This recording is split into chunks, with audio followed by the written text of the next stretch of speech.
çıxmadan elə dalımca düşür. Dayı hardasan? Burada bir oğlan xəstə düşüb dalımca məni narahat eləyir. Hə mama, qazan deyirdi nə bu silikon qapaqlı. Hə də çox parçalı. Hə, nə bu qəşəng görünür. Hə. Yox, o xanım dedi yandırmır, yapışdırmır. Hətta sən istəyən dedi, tavalardan tutmuş qazanlar kimi. Böyük dəstir. Gəlməz olardı mən mama. Gələ-gələ bir dənə oğlan düşüb dalımca. Elə əl çəkmir. Gəldim amma sonra deyərəm. Sonra bax bana. Gözdə indi dayım gəlsin, sən ağzı burnunu partladacaq. Deyir, dayım gəl. Canım dayım. Budur. Hə.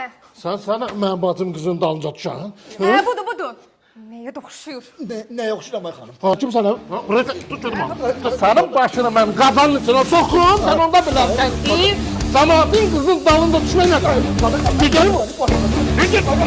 Dayım, mağaza dayım. Xoş pişirsən, nə qarsan, nə qardaş? Ha? Mənim yolum təsadüfən eynidir. Mən də gəlmişəm qazan almağa. Qazan almağa gəl. Qazan almağa gəlmişəm deyə bunu bəyəndim, bunu alalım elə. Onda al apar bu qazanı. Bax, bir dənə qazan ver. Nəyə də oxşuyur? Bax, ikinci dəfə mənə deyirsən, mən nə yoxşuram ay qardaş? Bilmirəm, nə soxuşsan da amma. Sağ ol. Sən belə bir şeylər olan kimi mənə zəng elə. Olan kimi mənə zəng elə. Narahat olma. Zəng elə qala üzdə, heç nə. Zəng elə sən də, zəng elə. Yaş qutardım mən. Qıza baxayım, nətən dırqalıyır. Sus.